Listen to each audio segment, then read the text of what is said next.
Hey guys, welcome back to my YouTube channel. So in this video, I'm going to be talking about the concept of sin and its relation to manifestation. No, I'm not religious. I just like to reference the Bible because I think that can be very helpful in a lot of teachings, and a lot of it's just misunderstood. And so in this video, I'm going to show you with some diagrams the concept of sin and how confessing things and releasing things can actually help you manifest what you want much faster. And this is based off of one of my last videos. You guys know if you watched it, where I talked about my story in that video, and I talked about my experience with telling the truth and how that changed my life. So if you're interested, you can go back and watch that video. But this was like the video I promised you guys after making that one, where I talk more about it in detail and actually explain the concept behind it and like why it actually works. So the idea of confessing sin, first off, like you've probably heard of it the traditional way with the Bible, where you go into confession and you confess things that you've done wrong, so that you can, be righted because of saying these things. I don't know exactly how it goes. Again, I'm not religious, but you get the concept of it. But in my version of sin, I see sin as sort of like a sine wave. Like sin is sort of like a motion, right? Like we have energy in motion, as I say in all my videos. So sin or sine waves is sort of like the ups and downs that we experience in our life. And so sin is sort of like the rise and fall that we experience. It's like almost like we have this overarching part of ourselves that wants to shoot for more, and then we have the fall that happens when we don't hit that thing that we just aim towards. Even in the Bible, there's a line that says that we always fall short of God, or something like that. And it's this concept that in this first slide here that I'm going to show you, it's where you basically start to affirm something for yourself. For example, I am a millionaire, and I don't know why I've just used this in every video lately. I told you guys about my millionaire challenge. You can watch that video if you want to. I just happened to make this video earlier before I even started that challenge, and this was just the example that I have, so we're going to run with this one today.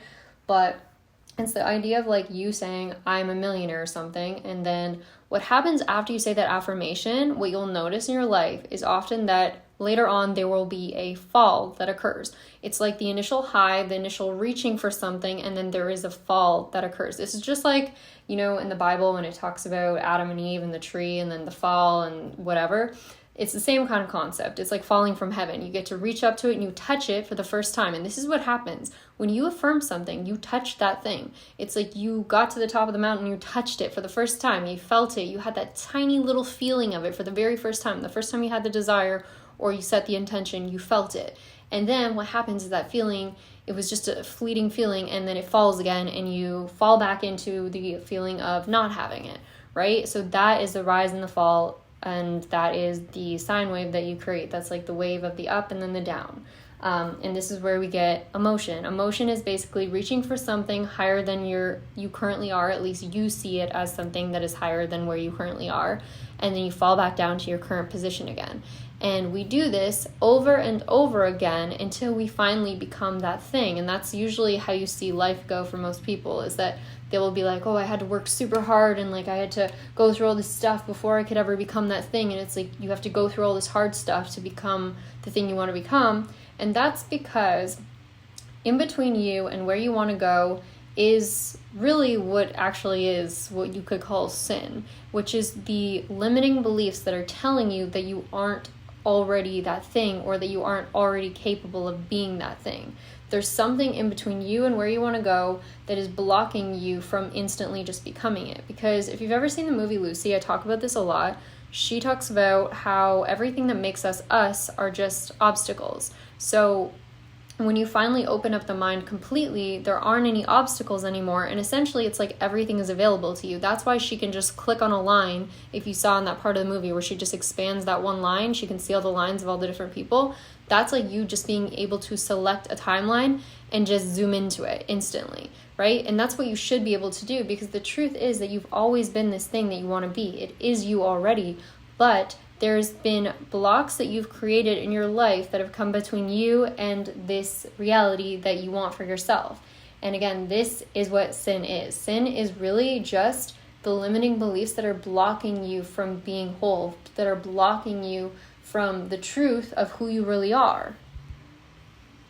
So it's not that you've done anything wrong whatsoever. It's just that over the years, you've gathered these beliefs that tell you that you can't be what you want to be. And these beliefs start to become solid over time. Like the longer that they exist in your life, as you've heard in books like Neville Goddard, if you've read his stuff, he talks about how things harden into fact, which is really what it is. It's like something becomes denser and denser, like the longer it exists in your experience and the more you sort of cycle around it. And so these things sort of become like these physical blocks in your life, these physical solid beliefs that you're like, no, these are true. Like, I know they're true because they've always been true for my family, for other people. Like, they just must be true. But the truth is, again, that reality isn't solid. Reality is fluid. We've just created solids by basically spiraling again and again on these certain topics until they become so dense and so seemingly solidified in our reality, but they're not. They can always be unraveled again. And so essentially, that's what this diagram I'm showing you is representing. Like the lines in the middle are all these blocks between you and where you want to go. And then what happens when you start to reach for something bigger and then you fall back down is that you're going to go through these cycles, which again, you're going to feel like you're going through a spiral because you're going to keep going through these cycles of rising and falling again and again. And what's happening in these cycles is that you are essentially being squeezed, okay? Like I like to think of it like the saying, when life gives you lemons, make lemonade. Essentially what's happening is that the emotion that is trapped inside of these limiting beliefs needs to be released and then utilized for your vision rather than for the limiting beliefs. It's like parts of you are being held inside of these limiting beliefs, and those parts of you need to be unraveled, unwound, or you could think of unbound, so that they can be released and they can return to the whole once again, and that energy can then be utilized for the thing you actually do want in your life. It's kind of like returning something that's being labeled and boxed in to back to being raw energy again. And so think of it kind of like a tangled knot in your life that's representing each limiting belief, and you want to untangle the knots again. And so this is why you're experiencing emotion. This is why you're experiencing all these negative beliefs suddenly coming up after you've chosen something new to believe in. You're going to notice like all of a sudden all these negative things are coming up and you're wanting to speak all these negative things. And you're like, oh my gosh, like why is it the opposite of what I want is happening? But the reason it's coming up is because you are literally being squeezed. You're being squeezed because though that version of you and the version of you that you want to be, like they're being pushed together. Like it wants you and that version to come together. But in the process of that, everything that's in between is going to be squeezed and pushed upward.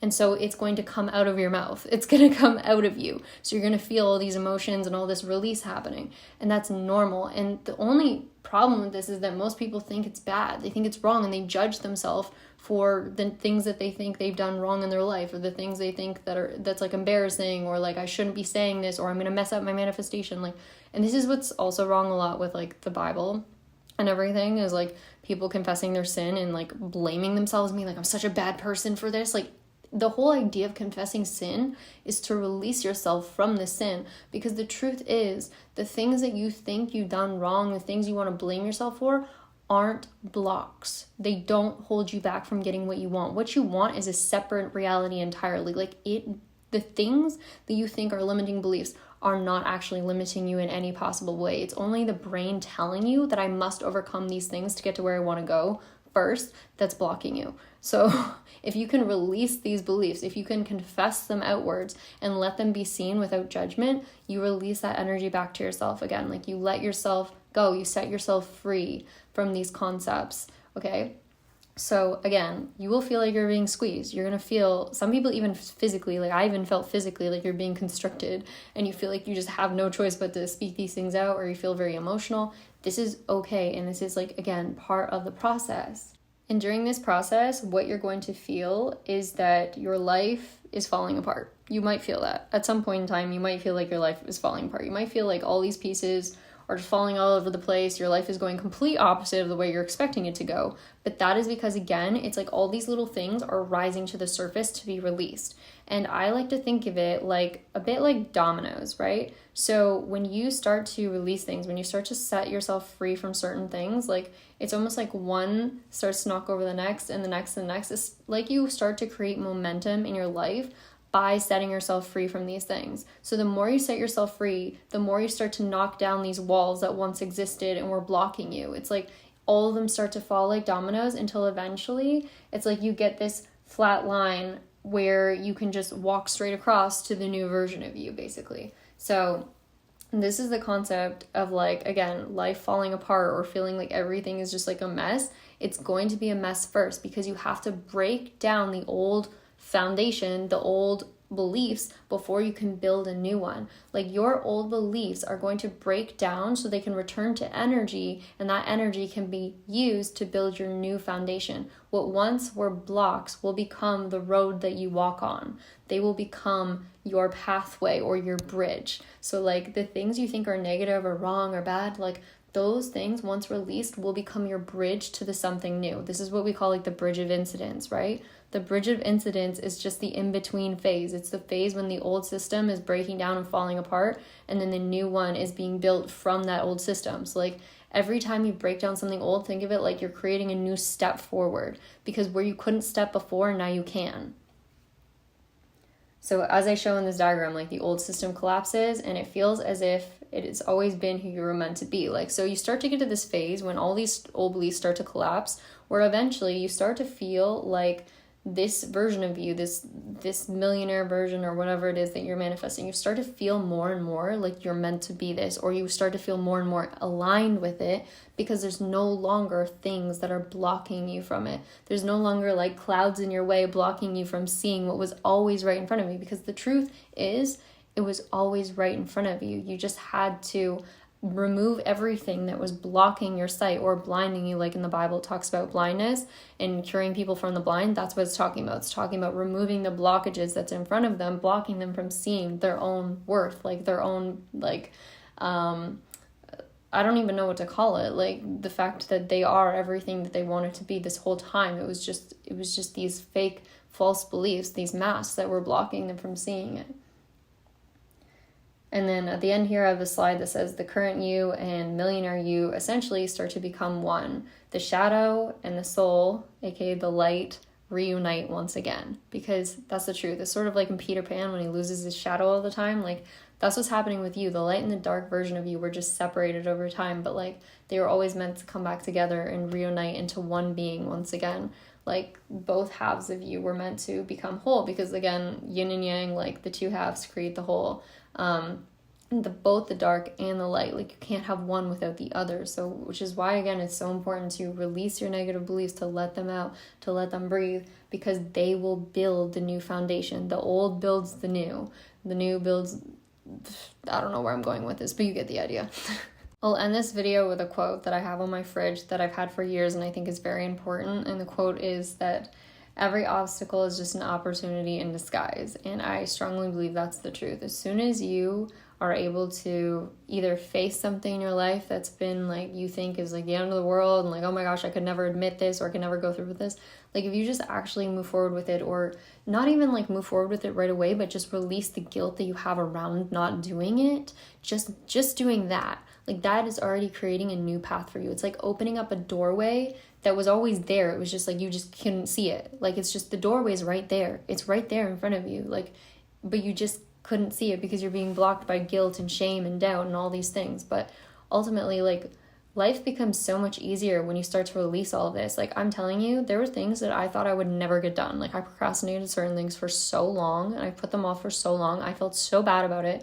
I was like, I've waited way too long now. It's gone way too far. Like, oh my gosh, like, I'm never going to move forward in my life. Like, and then I just released the guilt around it. I didn't even do the task. I just released the guilt. I spoke everything out, and I just blurted it out. I even told my parents eventually, and I told other people. And then just like, the more I started to talk about it, the less it had a hold over me anymore, because I realized like the power that it had over me, and the scary part wasn't the actual thing itself. It was the guilt and shame that I had around it. And once you release that, it's like you set yourself free, literally. And this is why I say, like, I made that last video where I talked about my story and I admitted everything about my life. I was like, that sets you free. Doing that and just like letting yourself be embarrassed for a bit, or letting yourself be judged by other people, honestly is the most freeing thing you can do in your life. And this is why I believe the concept of confessing your sin has been kind of misconstrued, but it has so much merit in this life. Like, it is so powerful if you can do that. And again, I promise you, like, amazing things start to happen, synchronicities and like things just falling into place, literally, like your life is falling apart so that it can fall into place, right? If you just trust that, if you trust the chaos, because I promise you, I went through so much chaos. I thought my life was just never going to get better and was always going to be a mess.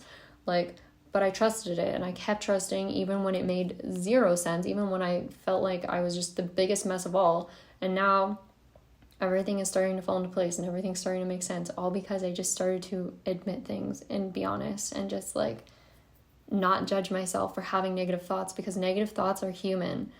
It's in our nature to be so-called sinful, but not in the way that it's always been believed. It's just we have emotion and we're human, and that's natural. It's a cycle of life, and it's just the way that it is, and like, it's okay. So anyways, I hope this video is helpful.